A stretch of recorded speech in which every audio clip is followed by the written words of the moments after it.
My son's wife banned me from seeing my grandchildren, so I banned them from the house. If you're watching this, hit that subscribe button and drop a comment telling me where you're watching from. Now let me tell you how I reclaimed my power.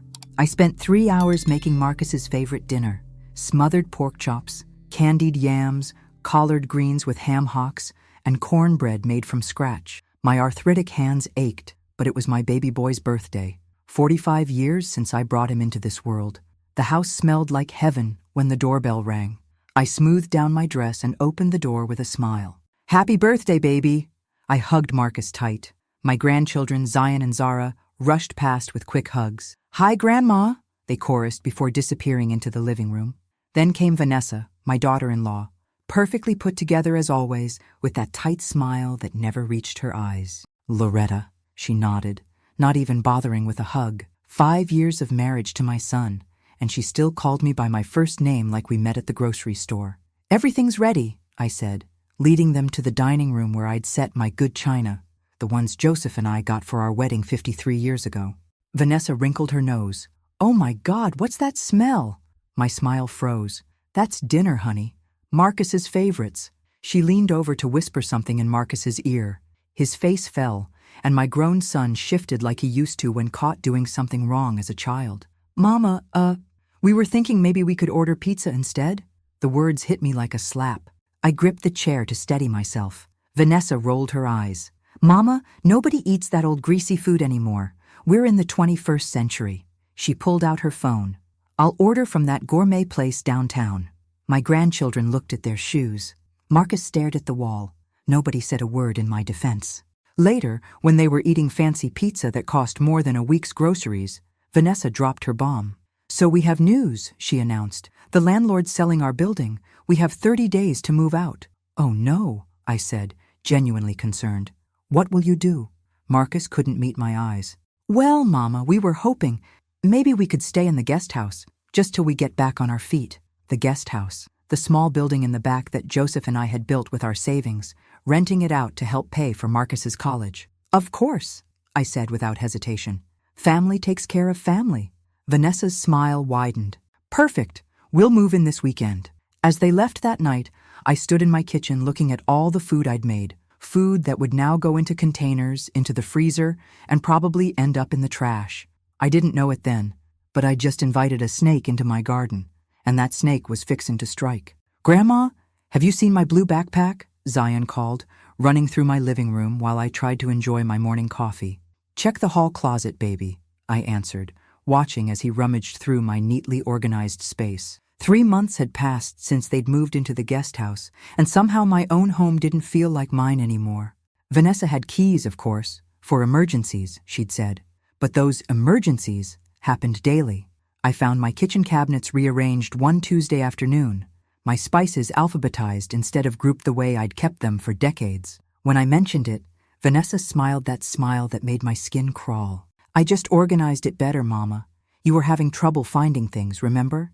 Last week you couldn't find the cinnamon. I hadn't forgotten anything. She'd moved it. The next day, I found her in my bedroom, going through my jewelry box. "What are you doing?" I asked, my heart racing at finding her fingers on the pearl earrings Joseph gave me for our 40th anniversary. "Just admiring," she said smoothly. "Such old-fashioned pieces. You should really have them appraised." My church friends came over that Saturday for our monthly cookout. Eleanor brought her famous potato salad, and Bernadette hauled her 73-year-old self up my porch steps with a cobbler. "Loretta, you look tired," Eleanor said, eyes sharp with concern. Before I could answer, Vanessa swooped in, placing a hand on my shoulder. "She's not sleeping well. I keep telling her to see the doctor about it." She leaned in toward my friends, lowering her voice. "Between us, I'm getting worried about her memory, too. Found her trying to put the milk in the cabinet yesterday." My mouth fell open. "That never happened." Vanessa patted my hand like I was a child. "See what I mean? She gets confused and then upset when corrected. It's getting more frequent." That night, I couldn't sleep. I went to my desk to check my calendar. The drawer where I kept my financial papers was slightly open. Inside, everything was disturbed. My Social Security card was moved, and I noticed small pencil marks on document edges, signs someone had photographed them. Mr. Patterson from next door stopped by the following morning. We'd been neighbors for 40 years. Loretta, I saw lights on late last night. Everything okay? I hesitated. Marcus's wife, she's been going through my things. His weathered face hardened. Never did trust that woman. As he spoke, I remembered how Marcus was as a boy, always so sensitive. Then that first wife who left him pregnant with another man's child. The devastation nearly broke him.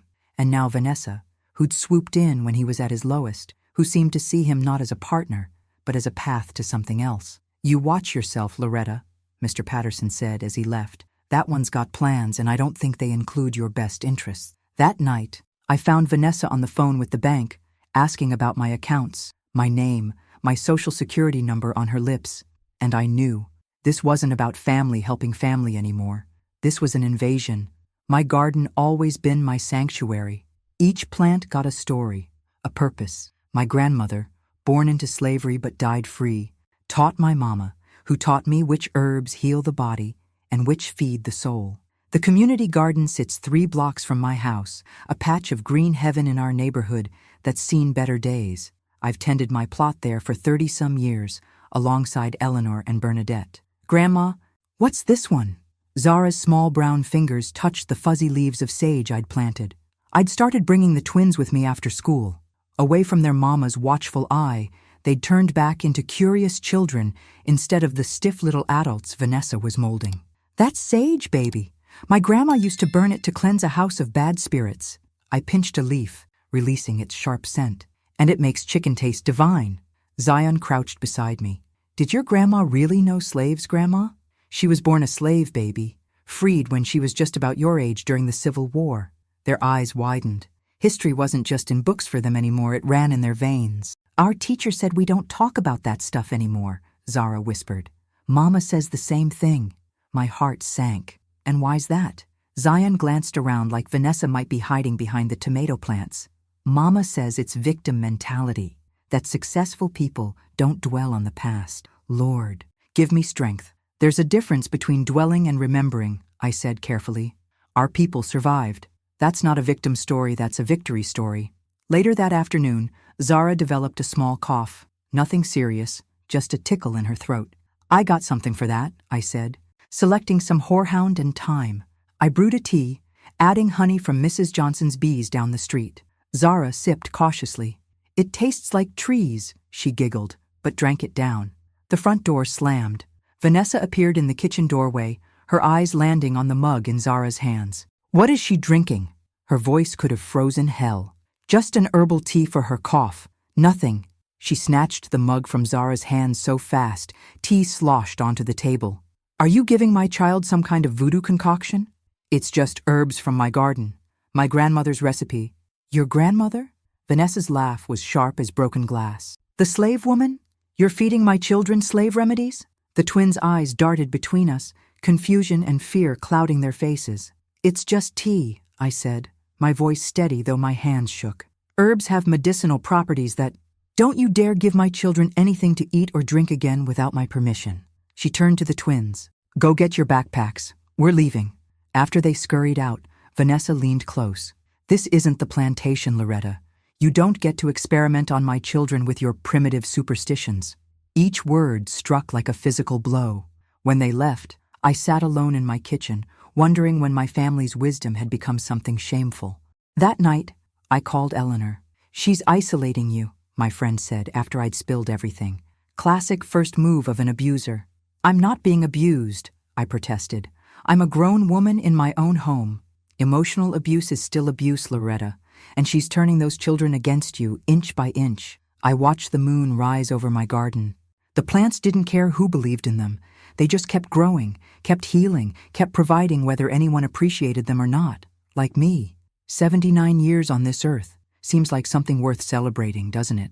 I thought so too. Spent all morning getting myself together, pressed my good blue dress, put on my pearl earrings, even dabbed on that expensive perfume my church friends got me. The mirror showed an old woman, sure, but one with dignity. One who'd earned every line on her face. I smiled at my reflection. Happy birthday, girl. By noon, I had my caramel cake cooling on the rack, Joseph's favorite. Then Marcus's. 3 generations of Wilson men would close their eyes in bliss with the first bite. 1 o'clock came. then 2. I set the table for 4. Me, Marcus, the twins. 3 o'clock, 4. The cake sat there, beautiful but untouched. I kept checking my phone to make sure it was working. Finally, at 4:30, I called him. "Mama?" Marcus sounded surprised, like he wasn't expecting to hear from me. "On my birthday." "Hey baby, just wondering what time y'all are coming over." I kept my voice light. "Coming over?" There was that pause, that terrible pause. For what? My heart dropped to my stomach. "It's my birthday, Marcus." Another pause, then muffled sounds, a hand over the receiver. Vanessa's voice in the background. "Tell her we're busy. We have the Johnsons' party tonight." Marcus cleared his throat. "Mama, I'm so sorry. Work has been crazy and I completely forgot. We've got this commitment tonight that we can't get out of." "The Johnsons' party," I said flatly. "How did you, yeah. Tom Johnson from my new job. Big networking thing. Rain check?" "Sure, baby. Rain check." I hung up and stared at my empty dining room. 4 place settings, 4 empty chairs. The cake looked ridiculous now. Who makes themselves a birthday cake? I changed out of my good dress, put the cake in the refrigerator, and sat in Joseph's old recliner, not bothering to turn on the lights as darkness fell. Around 8, I heard car doors, voices. I moved to the window and pulled back the curtain just enough to see. There they were, my son in a sharp suit I'd never seen, Vanessa in a red dress that probably cost more than my monthly pension, the twins scrubbed and polished in matching outfits, all dressed up for the Johnsons' party, all smiling. I let the curtain fall back. The next morning, I made myself coffee and opened Facebook on my ancient laptop. Bernadette had insisted I get on there to keep up with the times. There they were, the Johnsons' party. 32 photos of laughing people holding wine glasses, Marcus with his arm around Vanessa, the twins playing with other children. My finger froze over the keyboard when I spotted one particular picture. Zara standing slightly apart from the group, her little face solemn, eyes looking directly at the camera, not smiling, looking lost. I recognized that look. It was the same one I'd seen in my mirror last night. The caption under the album read, "Amazing night with friends, so blessed. Living our best life. Rest, family first, family first."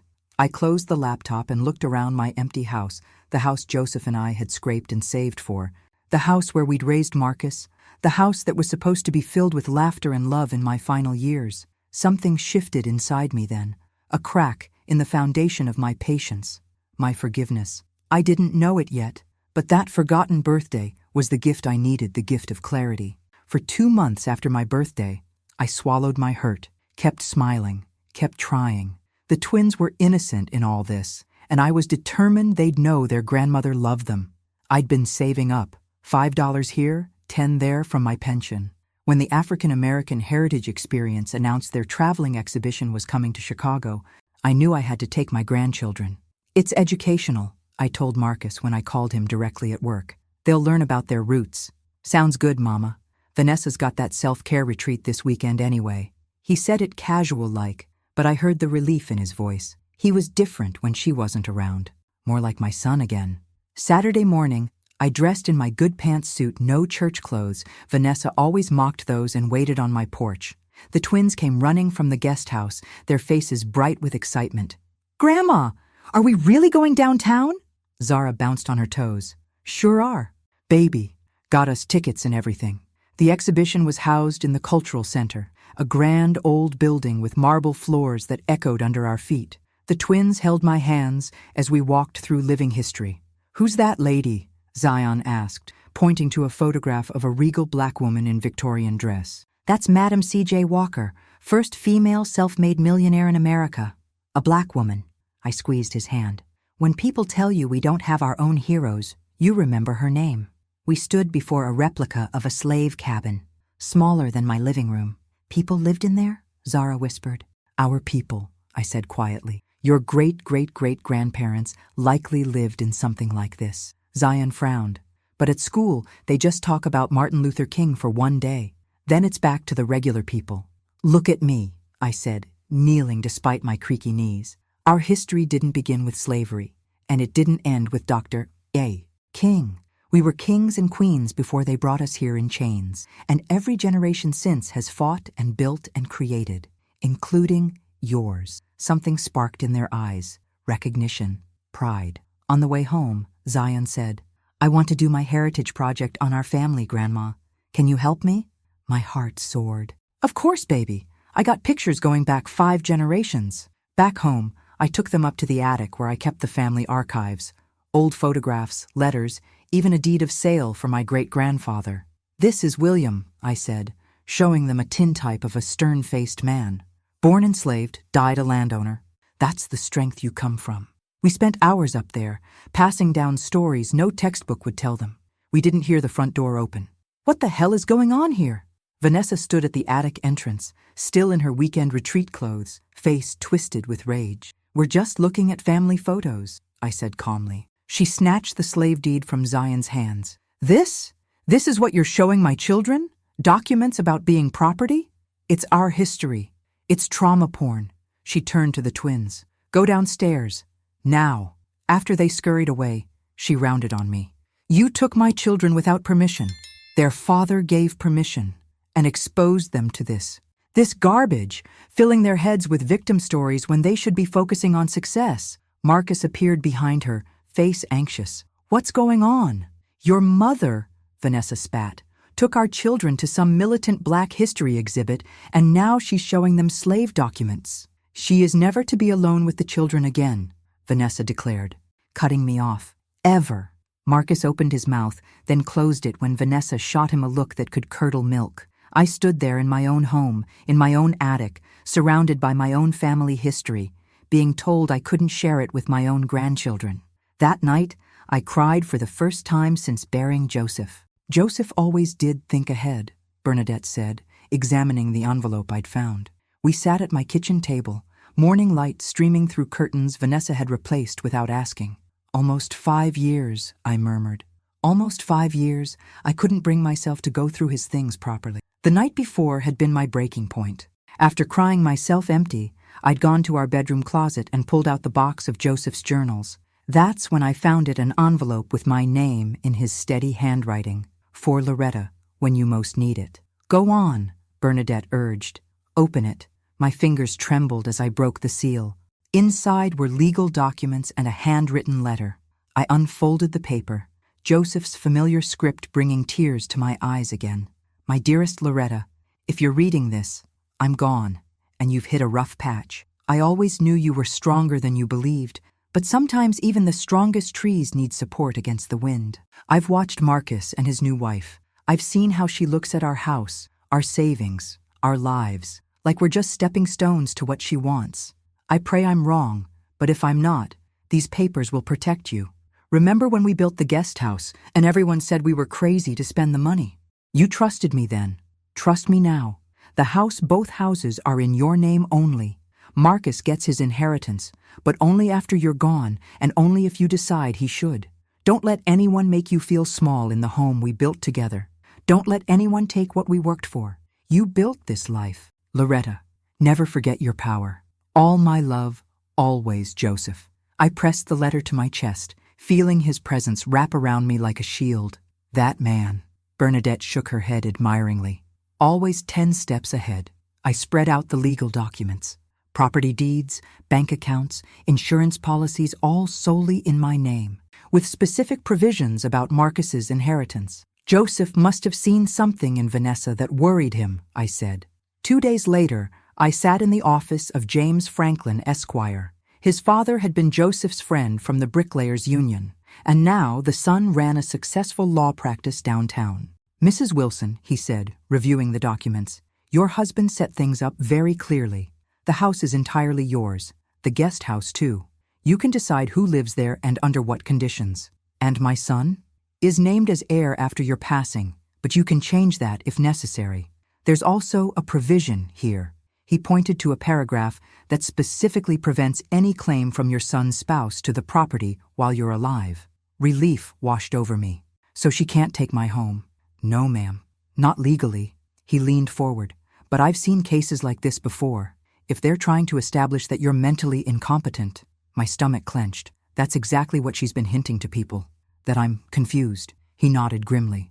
"Then we need to establish clear evidence of your competence. Regular medical checkups with your doctor, financial records showing you're managing your affairs, witnesses who interact with you regularly. I thought of Eleanor, Bernadette, Mr. Patterson, the Johnsons across the street, my community. I can do that. Good. He handed me his card. And Mrs. Wilson, document everything. If she's trying to push you out, she'll escalate when she realizes you're pushing back. As I left his office, I stood taller than I had in months. The weight of uncertainty had lifted. I knew my rights. I knew my power. That evening, I called Marcus and invited him to lunch, just the two of us. "No, Vanessa?" he asked, sounding both hopeful and nervous. "Just my son," I said firmly. "We need to talk." Marvin's Diner hadn't changed in 30 years. Red vinyl booths, checkered floors, and the best sweet potato pie in Chicago. I arrived early, sliding into our usual booth by the window. Marcus entered exactly on time, looking around nervously like Vanessa might jump out from behind the counter. He'd lost weight, and the circles under his eyes told stories his mouth wouldn't. "Mama," he leaned down to kiss my cheek before sitting. "You look nice. So do you, baby." I reached across to squeeze his hand. "Though you could use a good meal." He smiled, but it didn't reach his eyes. "Vanessa's got us on this new diet. Lots of kale." He said kale like it was a foreign word. After we ordered meatloaf for him, catfish for me, just like always, I decided not to waste time. "Marcus, we need to talk about what's happening in my house." He stiffened. "Mama, if this is about the guest house renovations, Vanessa just thought." "This isn't about paint colors, Marcus. This is about respect, about family." I took a deep breath. "About how your wife is treating me in my own home. She's just trying to help." "Is she helping when she tells my friends I'm getting confused? When she goes through my financial papers? When she forbids me from being alone with my own grandchildren? She's just protective of the kids." I pulled out my phone and showed him something I'd discovered: private text messages between Vanessa and her friend Tamika that had synced to the family iPad that Marcus sometimes left at my house. Messages mocking my outdated lifestyle and calling me a burden. "How did you—" he began, then stopped, staring at the words on the screen. "I wasn't snooping. These popped up on your iPad when you left it here to charge last week." She wouldn't. "Maybe it's just venting." His voice trailed off uncertainly. "And there's more." I slid a folder across the table.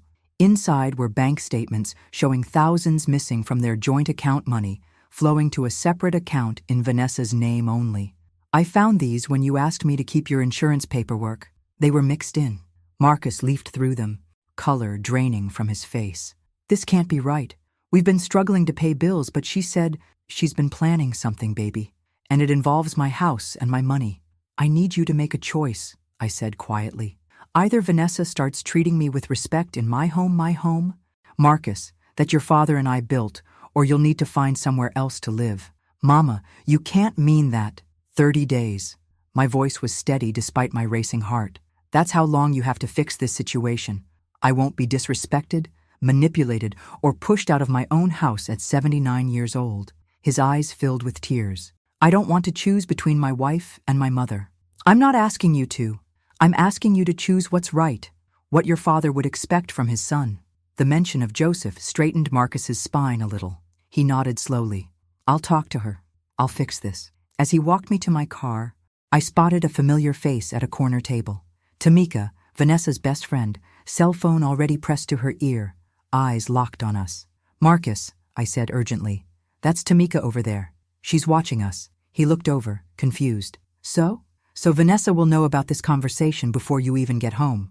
Understanding dawned on his face. For the first time, I saw a flash of the man Joseph raised, not the boy Vanessa controlled. "Good," he said firmly.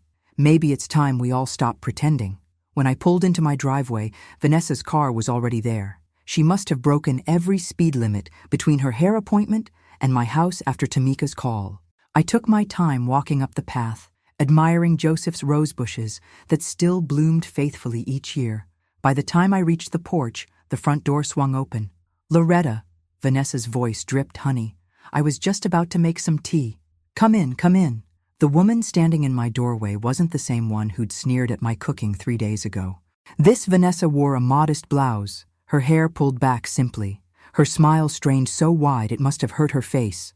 I stepped past her into my own home. "Don't trouble yourself with tea. I've had plenty at lunch." "With Marcus, yes." Her smile didn't falter. He called to say you two had a lovely time. I set my purse down, watching her closely. Did he mention what we discussed? Something about family and communication. She waved vaguely. I completely agree. We need more family time together. In fact, I was thinking we could have Sunday dinners every week. I could learn some of your recipes. The woman who'd called my food greasy old people food now wanted cooking lessons. I almost laughed. That sounds nice, I lied. For the next few days, Vanessa transformed into the perfect daughter-in-law. She brought me coffee in the mornings, asked for advice about the twins' school projects, even invited Eleanor and Bernadette over for dessert. Marcus watched it all with a mixture of relief and confusion, clearly believing the crisis had passed. But I saw the truth in the tightness around her eyes, the way her fingers curled into fists when she thought no one was looking, the whispered phone calls that stopped when I entered a room. On Friday evening, I was reading in my bedroom when I heard the soft ping of a text message through my partially open window. Looking out, I saw Vanessa standing at the edge of the garden, phone to her ear. Through the cracked window, snippets of conversation drifted up to me. Just have to play nice for now, she was saying. Marcus is getting suspicious. I couldn't catch everything, but what I heard next froze my blood. Talked to Dr. Reynolds. Says documenting cognitive decline takes time, needs to look gradual. I moved closer to the window, careful to stay hidden behind the curtain. Once she's declared incompetent, we'll have control of everything. The breeze shifted, carrying her voice away, but I'd heard enough. She wasn't just planning to outlast me, she was actively plotting to have me declared incompetent, to take my home, my freedom. I remembered the episodes she'd invented in front of my friends, the constant suggestions that I was confused or forgetful, the way she moved things in my house, then claimed I'd misplaced them. It wasn't just cruelty, it was strategy. When she finally ended her call and went back to the guest house, I sat on the edge of my bed, hands trembling. This wasn't just about disrespect anymore. This was a calculated plan. I thought about the twins, how Vanessa had gradually isolated them from me, how Zion's eyes had grown sadder, how Zara had stopped singing around the house. This wasn't just my fight anymore. Joseph's words echoed in my mind. You built this life, Loretta. Never forget your power. I picked up my phone and dialed Bernadette. I need your help, I said when she answered. And I need it now. This is completely legal? I asked, watching Bernadette adjust the tiny camera hidden in my prized collection of porcelain figurines, the one place Vanessa never touched because she thought they were tacky. Absolutely. Your house, your property. Illinois is a one-party consent state for recordings. She stepped back to check the angle. This will cover the main living area where she likes to make those confused elder comments. And this, she held up a small device, goes on your landline. Records all calls made from or to this phone. 2 weeks had passed since I'd overheard Vanessa's garden conversation. 2 weeks of watching her performance with new eyes. I feel like I'm in one of those spy movies, I muttered. This ain't Hollywood, Loretta. This is protection. Bernadette's face was serious. That woman is trying to declare you incompetent. We need evidence that you're not only competent, but that she's the one with concerning behavior. The twins were at science camp that weekend. Marcus was helping with drop-off, and Vanessa was meeting friends for brunch. Perfect time to do a little investigating of our own. While Bernadette finished with the camera, I went through the desk in my spare room where Marcus kept paperwork he didn't want cluttering up the guest house. The drawer had a simple lock that Marcus often left open, trusting his mother wouldn't snoop. Today, that trust would help save him. Among the carefully organized folders, I found evidence that made my heart sink. Bank statements showing large transfers from Marcus and Vanessa's joint account to an account labeled only with a number. Same account number as the statements you showed Marcus, Bernadette confirmed. But these are more recent. She's still doing it. We kept searching methodically. Over the next hour, a disturbing picture emerged. A life insurance policy on Marcus with Vanessa as sole beneficiary, text messages synced from Marcus's phone to their family iPad. Vanessa, your mother's getting worse. Dr. Reynolds thinks we should consider memory care options, and a draft letter to an attorney about establishing guardianship due to progressive cognitive decline. She's building a case, Bernadette said, making it look like you're declining while she positions herself as the concerned caretaker. I sank into a chair, suddenly feeling every one of my 79 years. How do I fight this? With truth and with allies. Bernadette squeezed my shoulder. You've got more than you know. That evening, the house quiet and mine again for a few precious hours, I heard the landline ring. Wilson residence, I answered. Baby, it's me. A man's voice, definitely not Marcus. Can you talk? Who is this? I asked, though I had my suspicions. A laugh. Playing games now? It's Keith. Vanessa, you there? My breath caught. This isn't Vanessa. This is Loretta, Marcus's mother. Silence. Then, shit. Sorry, wrong number. He hung up quickly. But the damage was done. The recorder had captured everything. 3 days later, I heard Vanessa on my phone in the kitchen. Keith, I told you never to call the house line. No, she didn't suspect anything. We need to be more careful. Yes, I've still got the separate account.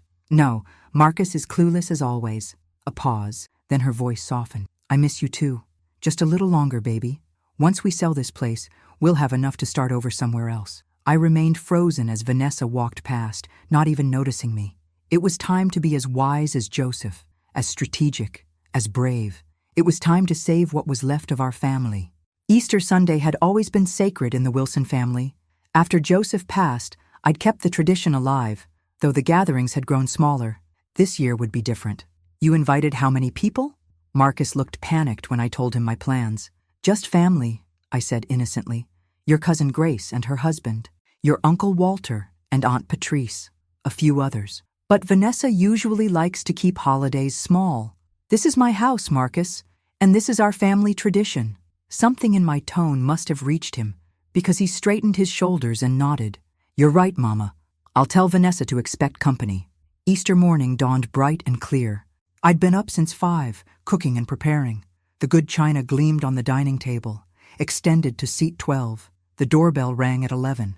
Grace, my niece, who'd been more like a daughter since her mama, my sister, passed. Behind her, Walter and Patrice, Joseph's brother and sister-in-law, pillars of our family and our church. Then cousins, second cousins, family friends, so close they might as well have been blood. Vanessa's smile grew more brittle with each arrival. She'd dressed for a different occasion, something smaller, more controlled in a cream dress too fancy for a family dinner. I didn't realize it would be such a crowd, she murmured, watching the house fill with people she'd systematically excluded from our lives. Family is never a crowd, honey, I replied sweetly. As planned, Bernadette had organized activities for the children in the backyard. Marcus's teenage cousins supervised egg hunts and games, keeping the twins happily occupied. After dinner, while the men gathered on the porch with coffee and the children played outside, I made my move. Vanessa, could I have a word? In the study? I smiled. Grace and Patrice too, if you don't mind. Her eyes darted around, seeking escape. Finding none. She followed me down the hallway. Once the door closed, I took the seat behind the desk. Grace and Patrice sat on either side of me. Vanessa stood awkwardly in the center of the room. What's this about? She asked, trying for confident but landing on defensive. Family business, I said calmly.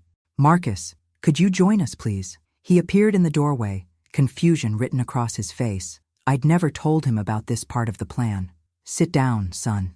Once we were all settled, I folded my hands on the desk. I've asked you here because I can no longer stay silent about what's happening in my home. Vanessa's face hardened.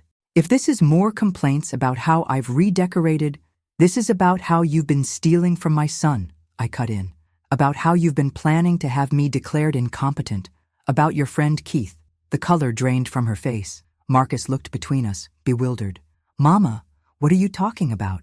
I opened a folder and laid out the evidence bank statements showing the separate account, printouts of the text messages planning my memory care, and finally, the transcript of the phone call with Keith. Your mother is confused, Vanessa started, but I played the recording of her phone conversation.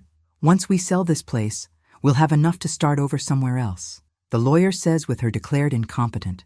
Marcus gets control of everything, and I control Marcus. The room fell silent when the recording ended. Marcus stared at his wife like he was seeing her for the first time. You've been stealing our money? His voice was barely a whisper. While I've been working 2 jobs to make ends meet? Marcus, baby, it's not what it sounds like. And Keith? Who the hell is Keith? Vanessa's demeanor changed like a switch had flipped. The mask of perfect wife and mother dropped completely. Marcus, still processing everything, finally found his voice. I need to hear your explanation, Vanessa. Right now. About the money. About Keith. About all of it. She didn't deny it. That was answer enough. This isn't over, Vanessa snarled, moving toward the door. Not by a long shot. You're right about that, Marcus said, finding his voice at last. It's just beginning. Starting with divorce papers. The storm came, just as I'd expected. For 2 weeks after Easter Sunday, Vanessa cycled through strategies like a desperate gambler. First came the legal threats emails from an attorney friend warning of elder abuse charges if I continued to interfere in her marriage. When that didn't work, she tried tearful reconciliation, showing up at Marcus's workplace claiming she'd made mistakes, but still loved him. When manipulation failed, she resorted to what she knew best, attempting to control the narrative. She's telling people at the twins' school that you're holding the children hostage, Bernadette reported. Says you've turned Marcus against her with dementia-driven delusions. I shook my head, hands deep in dishwater. Let her talk. Truth outlasts lies. Marcus had moved his things back into his old bedroom in the main house. The twins remained in the guest house, their lives disrupted enough without changing their beds too. Each night, he read them stories, trying to maintain some normalcy amid the chaos. The divorce papers had been filed, the separate account frozen. Marcus had taken a leave of absence from work to be present for the children during the transition. She's requested an emergency custody hearing, he told me one evening, slumping at the kitchen table. Claims I'm an unfit father because I let you influence me. We have evidence, son, bank records, recordings, witnesses who've seen how she treated this family. He nodded wearily. I know. But she's convincing, Mama. Always has been. A week later, Vanessa was permitted a supervised visit with the twins at a neutral location. They returned quiet, subdued. That night, I heard crying from Zion's room. I found him curled into a ball on his bed, shoulders shaking. Baby, what's wrong? I sat beside him, running a hand over his tight curls. Mom said, he hiccuped between sobs, said you made Dad hate her, that you're trying to steal us away. My heart cracked. Oh, Zion, that's not true. She said you're sick in the head, that you forget things and make up stories. I took his small hands in mine. Do I seem sick to you? Have you ever seen me forget important things or make up stories? He shook his head slowly. Your mother is hurting right now, I said carefully. Sometimes when adults hurt, they say things that aren't true. 2 days later, it was nearly midnight when frantic pounding on the front door jolted me awake. Marcus was already halfway down the stairs when I emerged from my bedroom. Who is it? I called. It's Vanessa, he answered grimly. And she sounds drunk. I grabbed my robe, following him down.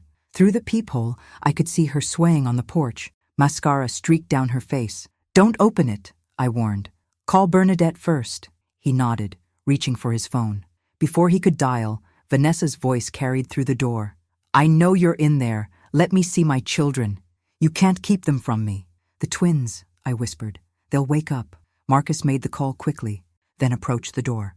Vanessa, you need to leave. You're not supposed to be here. This was my home, she screamed. You stole it from me. You and that bitter old woman. I moved beside my son. Let me handle this. Before he could protest, I opened the door but kept the security chain latched. Vanessa's face appeared in the narrow opening, wild-eyed and flushed. You, she hissed. You turned them all against me. You did that yourself, I said calmly. Now go home before you make things worse for yourself. This is my home. No, I said firmly. This house belongs to me. Always has. The deed is in my name alone. She threw her weight against the door. The chain held. You ruined everything, she screamed. Lights came on across the street. Next door, down the block, neighbors emerged onto porches, watching. Mr. Patterson crossed the street, still in his pajamas but standing tall. The Johnsons appeared at their gate. These weren't just strangers or casual acquaintances. These were people whose children I'd tutored over decades of teaching, families whose gardens I'd helped plant, elders I'd driven to doctor's appointments, a community I'd nurtured for 50 years. Vanessa saw them too. Saw the community that had watched her come and go for months, treating them like they were beneath her notice. What is this? She demanded, voice rising higher. What are they doing? Being neighbors, I said simply. Being community. Bernadette's car pulled up, followed by a police cruiser. Her cousin was a sergeant in our district, another connection in the web of relationships Vanessa had never bothered to understand. As they led her away, still shouting threats, I stood on my porch surrounded by neighbors who nodded in silent solidarity before returning to their homes. Community, the thing Vanessa had dismissed as ghetto, the thing that had ultimately defeated her. Marcus put his arm around my shoulders. "You okay?" "Mama? I am," I said, surprised to find it was true. For the first time in a long while, I really am. 1 year can change everything. Spring sunshine streams through my kitchen window as I knead bread dough, the rhythmic motion as familiar as breathing. From the backyard comes the sound of children laughing, not just Zion and Zara, but neighborhood kids too, playing in the expanded garden. "Careful around those tomato plants," I call through the screen door. "They're just babies still." In the guest house, Marcus has built a new life. Working from home 3 days a week as a graphic designer, he's found his confidence again. The stutter that returned during the worst of the divorce proceedings has faded. Last month, he started dating again a kindergarten teacher he met at the twins' school. The living room has become what the neighborhood kids call Grandma Loretta's history room. Photographs of ancestors line the walls. Books about Black history fill the shelves. Twice a week, children gather for story time, soaking up the heritage Vanessa tried to deny them. "Grandma, can we harvest the collards today?" Zara pokes her head in, cheeks flushed with sunshine. "After lunch, baby. They need a little more time." She nods seriously, taking my word as gospel when it comes to growing things. At 11, she's blossoming, literally sprouting inches this year, but also finding her voice again. Zion is slower to heal. The therapist Marcus found through our church says that's normal. Some wounds take longer, especially for sensitive souls. He still has nightmares sometimes, still tenses when the phone rings, afraid it's Vanessa calling to guilt him again. The custody arrangement took months to settle, with multiple hearings and evaluations. The evidence we'd gathered proved crucial, showing Vanessa's manipulation and financial deceit. Eventually, the court granted Marcus primary custody, with Vanessa receiving bi-weekly supervised visits. She moved to Indianapolis 3 months ago, taking a job in real estate. The distance makes visits less frequent, which seems to be a relief for everyone.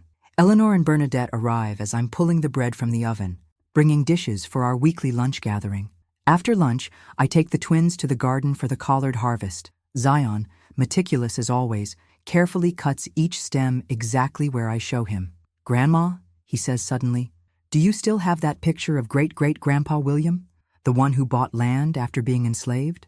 "Of course." "Baby, it's in the history room. Why?"